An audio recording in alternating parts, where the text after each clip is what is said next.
নদী থেকে প্রায় বালি চুরি হয়ে যায়, তখন কেউ কিছু বলে না। এদিকে স্থানীয়রা দুবস্তা বালি নিতেই পুলিশের ধরপাকড়।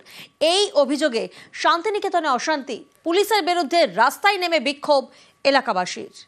মাথায় করে বালি আনতে গিয়েছিল বলে দুজনা ধরে নিয়ে গেছে, আমরা গোছ দিতে পারি না বলে পুলিশগুলো এসে ধরে নিয়ে গেছে।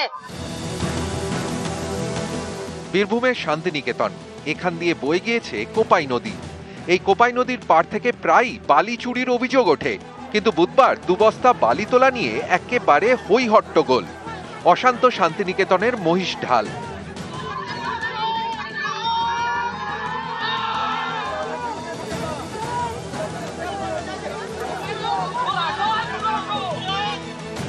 বাড়িতে দালান তৈরি করবেন, তাই বুধবার ভোরে কোপাই নদীর পাড় থেকে বালি আনতে যান এলাকার দুই কিশোর। অভিযোগ, দুবস্তা বালি নিয়ে তারা বাড়ি ফিরছিল। ফেরার পথে তাদের রাস্তা থেকে ধরে নিয়ে যায় পুলিশ, আটক করে রাখা হয় থানায়। এর প্রতিবাদে পথে নামেন স্থানীয়রা। বোলপুর সাঁইথিয়া রাজ্য সড়ক আটকে বিক্ষোভ দেখান। তাদের বক্তব্য, কোপাই নদী থেকে তো প্রায়ই বালি চুরি করা হয়, তখন তো পুলিশের কোনো হেলদোল দেখা যায় না। তাহলে সাধারণ মানুষ একটু বালি নিলে কেন ধরপাকড়? মাথায় করে বালি আনতে গিয়েছিল বলে দুজনা ধরে নিয়ে গেছে, আমরা গোছ দিতে পারি না বলে পুলিশগুলো এসে ধরে নিয়ে গেছে। কেন ধরে নিয়ে যাবে?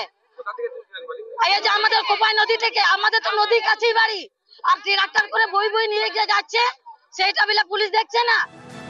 এদিন ঘটনাস্থলে যায় শান্তিনিকেতন থানার পুলিশ। তাদের ঘিরে বিক্ষোভ দেখান স্থানীয়রা।